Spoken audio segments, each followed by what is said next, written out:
What's up, you guys? Chet-guthrie with DPM Gaming here, coming to you all with another fun-filled TCG video here on this wonderful channel of mine. In the last video, you guys, I showed you all the top 10, or actually I should say the top 11 most expensive Pokemon cards I have, or that I own in my personal collection. But today, guys, since we are going more and more down memory lane, by the way, we should be opening up more packs and whatnot next week or the next video. Yu-Gi-Oh! Has released one of their sets in the 25th anniversary series. I think it's like Access. Anyway, the name will appear here in the video. I can't quite think of it. I'm super excited to open it. But anyway, you guys, let's get to it. Let me show you all my top 10 most expensive Yu-Gi-Oh! Cards that I have acquired throughout the years that are in my personal collection. So without further ado, you guys, let's get to it. Number 10 that we are starting off with, this is a Toon Summon Skull. Probably the best way to describe what it is or what shape it's in. It is, actually I'd probably say it's light played, but this is not a reprint. This is an actual Toon Summon Skull that I pulled back when I was in the 4th grade. Oh no, 5th grade. 5th grade, my bad. But anyway, you guys, this is first edition. It was the first print run of Magic Ruler, and I just remember as a kid when I told my friends that I pulled this card, they were like, dude, no freaking way. Again, it was kind of one of those cards that I thought I had lost up until I found my collection in my family's attic. But this particular card right here, it was appraised for is about $40. It's not mint, but it's definitely not in bad shape either. But yes, $40, and it's still in great shape. So, on to number 9 of my most expensive cards. Now, this one, I pulled this one when, trying to think, I think it was Storm of Neos when it first came out, but this is a reoccurring nightmare that I pulled. Don't ignore that. That was actually from something totally unrelated. But reoccurring nightmare. It honestly, at the time when I pulled it, when I was in high school, this card was only like maybe about $20. It wasn't a whole lot, or at least maybe I can't quite remember.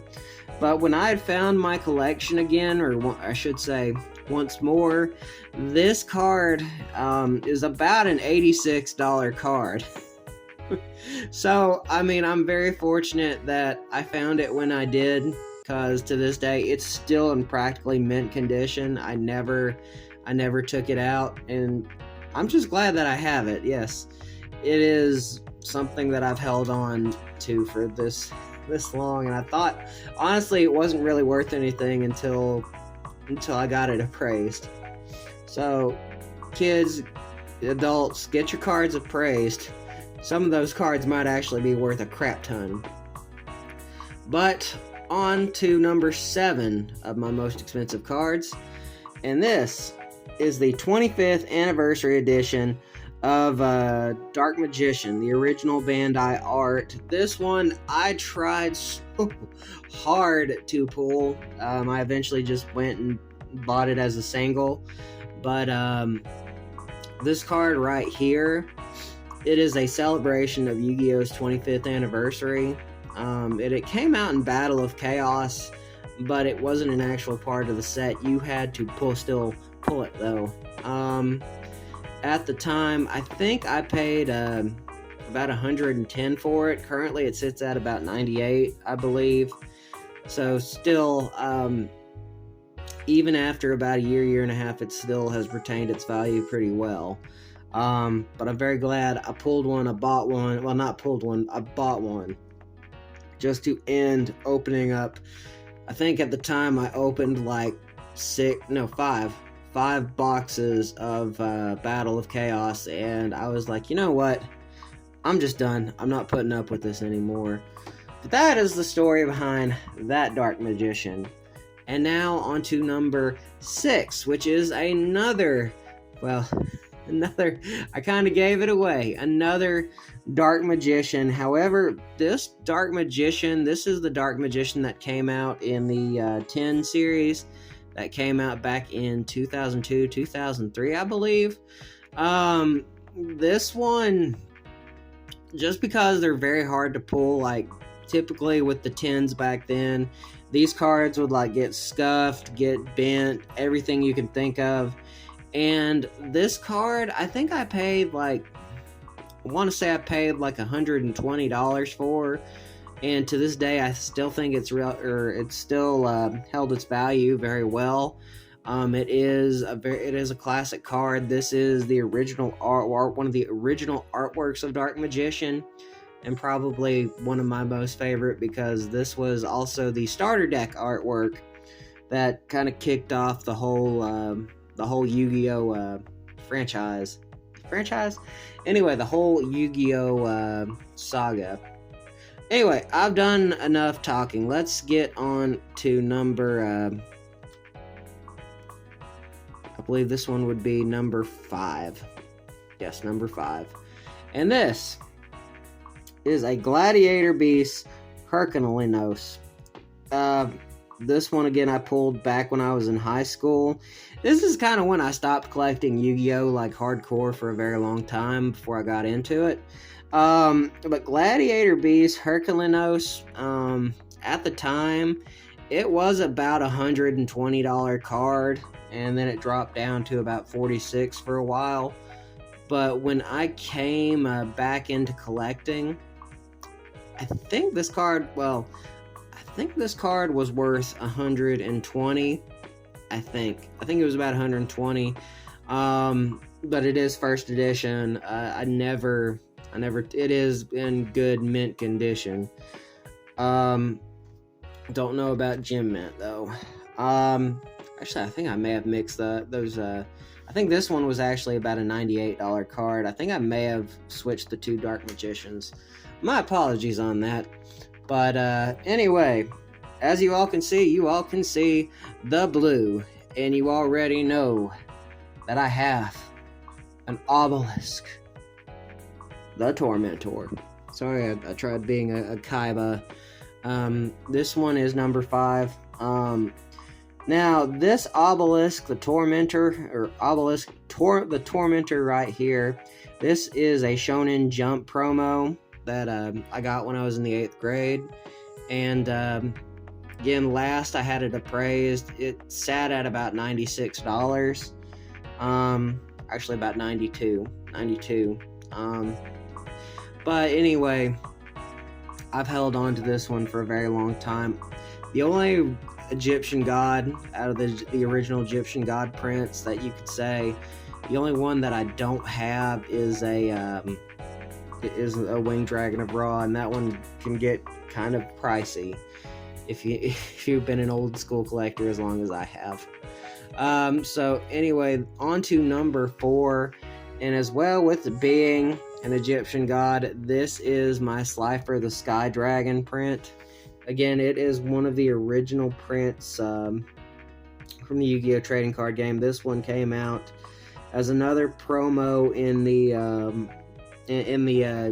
Yu-Gi-Oh! The movie comic, the manga.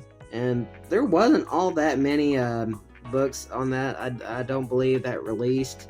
And I think that's kind of why this card is as expensive as it is.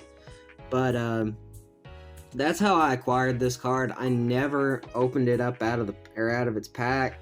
Last I checked, this one is about $126, and just because it's in such a great shape, and I'm glad that I did what I did. But it's one of those things that I'm just glad that I held on to for this long. And on to number 3, and as you can tell, it is a Starlight rare, and really the only reason why I bought this card is because it was in my price range, and again, it's a Starlight rare. But that is an Alpha, the Master of Beasts. This one right here is about 130, I believe. It's about 130, 140.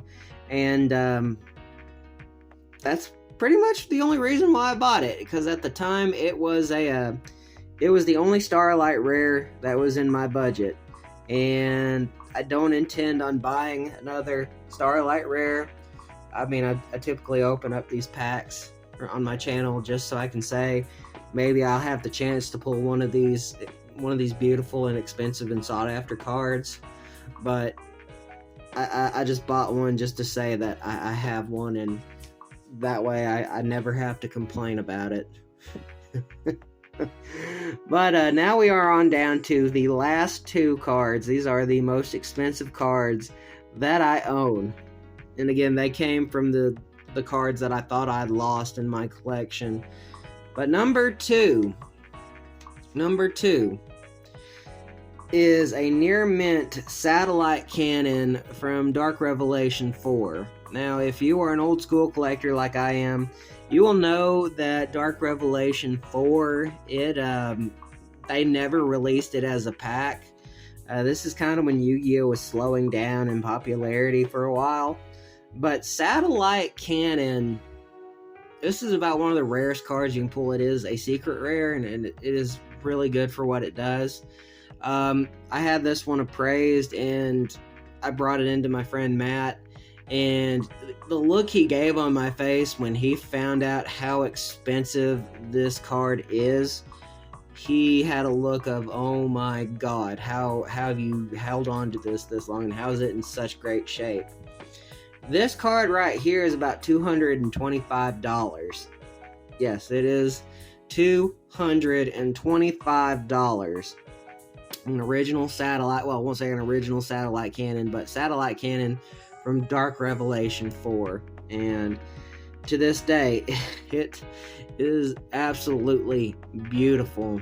Like I said, I'm very glad that I'm glad that I found my collection when I did, but this is the most expensive card that I own. Granted, it can kind of go in between, but this one is an ultimate rare first edition DD Crow from Storm of Neos. This card is first edition. Typically, if these are in like great condition, these things can sell upwards of about $500. Mine is mild, as you can't really tell, but it is mildly played. It sits between I think last I had it appraised, it was like between 200 and 300. But if it's on the higher end of like that number, this card is the most expensive card that I own Yu-Gi-Oh! Wise, and I never even intended on being the most expensive card that I own. Really, I mean, when I was in high school, I would like pull a lot of these ultimate rares. And this one, I had no clue that it would ever explode in price the way it has, even after it's been reprinted so many darn times, and yet this thing is still worth upwards of $300. I'm very glad that I have it. That's all I can say about that, you guys. But anyway, those are the most expensive Yu-Gi-Oh! Cards that I own in my own private collection. But anyway, you guys, we're going to get back to opening up TCG packs next week. I'm excited. Oh, pardon me. Payday is afoot, and I am excited. But anyway, guys, remember, don't forget to subscribe and hit the bell icon. Always means a lot. Goes to show that y'all care and that y'all want to see more awesome TCG-related videos. So without further ado, you guys, this video is over.